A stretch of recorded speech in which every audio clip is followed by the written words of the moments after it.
फर्जी call centre का फर्जी कारोबार, देसी नहीं विदेशी बने शिकार। नवी मुंबई रवाले से फर्जी कॉल सेंटर चलाने वाले 7 युवकों को हिरासत में लिया गया है। पुलिस अधिकारी की माने तो यह सभी फर्राटेदार इंग्लिश बोलते थे। यह थे तो सभी देसी, पर शायद उनकी भी अपनी कोई नीति रही होगी।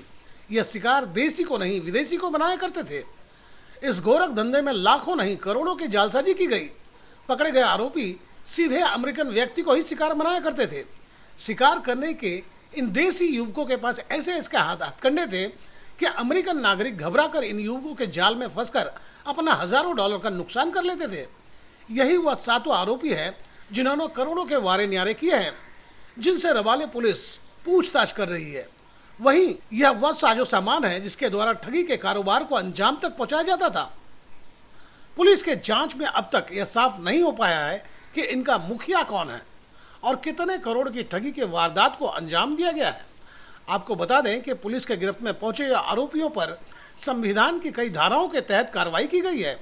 वहीं उन पर आईटी एक्ट और भारतीय टेलीग्राफ कायदा कलम 25 का के तहत कार्रवाई की गई। इस विषय पर पुलिस विभाग के आला अधिकारी ने मीडिया कर्मी को जानकारी दिए। आप भी सुने। हमारे रबाड़ी पुलिस स्टेशन ने एक रेड किया है। इसमें अमेजॉन के नाम से कॉल करने वाले एक कॉल सेंटर वहाँ पे चालू था। उसमें 7 लोग और कम से कम 10 कंप्यूटर हम लोगों ने अभी तक बरामद किए हैं। 7 लोग इसमें अरेस्ट किए हैं। ये लोगों की अमाउंट ऐसी थी कि ये लोग अमेरिकन नागरिक को कॉल करके आपने कुछ अमेजोन की खरीदी की है ऐसा कॉल करते थे। तो वो लोग वहीं पे नहीं बोलते हुए ये बोलते थे कि आपका अकाउंट शायद हैक हो गया है, क्योंकि आपके अकाउंट से खरीदी तो हो गई है।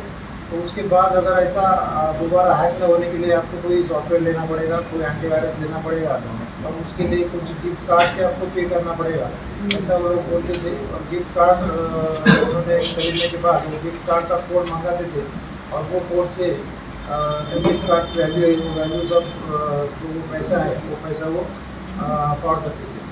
ऐसा एक फ्रॉड सामने आया है। इसमें 7 लोग अभी तक हम लोगों ने अरेस्ट किए हैं और बाकी का तपास अभी चालू है। सर, जिस तरह की जानकारी मिली, देसी युवक जो अमेरिकन लोगों को ठगी का शिकार बनाते थे, तो जाहिर सी बात है अमेरिकन से बात करने के लिए क्वालिफाइड युवक चाहिए थे।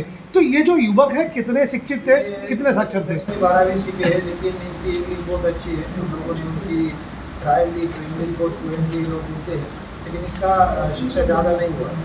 सर, युवकों की अगर बात की जाए तो कैसे परिवार से ताल्लुक रखते हैं जो इस तरह के पेशे में आ गए हैं, वो इस तरह के गोरख धंधे को अंजाम दे रहे थे? नहीं, इनके पीछे जो कोई आदमी होगा वो शायद ज़्यादा शातिर हो सकता है। ये लोग तो कॉमन माइंड जैसे ही लगते हैं, लेकिन अभी इनके बारे में और तपास चालू है। सर, जांच में कुछ जानकारी मिली है कि इन लोगों ने अब तक कितने लाख या कितने करोड़ के ठगी का शिकार बना चुके हैं और कितने लोगों को? नहीं, दो दिन ही हम लोगों ने अभी तक तहकीकात की है। इसमें से 10 से 15 लोगों के नाम तो सामने आए हैं और भी ऐसे कुछ लोग हो सकते हैं। इसके पहले भी इन्होंने सब कुछ किया होगा। इसके बारे में हम लोग सविस्तर तपास कर रहे हैं। साइबर एक्सपर्ट की भी हम लोग इसमें मदद ले रहे हैं। सर, अब तक इनके हार्ड डिस्क खंगाले गए हैं? हाँ, बाकी सब जो टेक्निकल डाटा है वो हमारे पास है, हम लोग उसकी तहकीकात कर रहे हैं। पकड़े गए आरोपियों के विषय में आपने सुना कि कैसे नवी मुंबई में बैठ के अमेरिकी लोगों को ठगी का शिकार बना दिया करते थे, वह भी उन्हीं की भाषा में। उन्हें इस बात का आभास भी नहीं होता था कि वह किसी अमेरिकन नागरिक से नहीं बल्कि भारतीय जालसाज से बात कर रहे हैं। इससे इतना तो साफ पता चलता है कि भारत में प्रतिभा की कोई कमी नहीं है। ऐसे में जाहिर सी बात है, अगर इसका सदुपयोग नहीं होगा तो दुरुपयोग होने की गुंजाइश ज़्यादा बढ़ जाती है। और यहाँ इन पकड़े गए युवकों के साथ भी ऐसा होता नजर आ रहा है।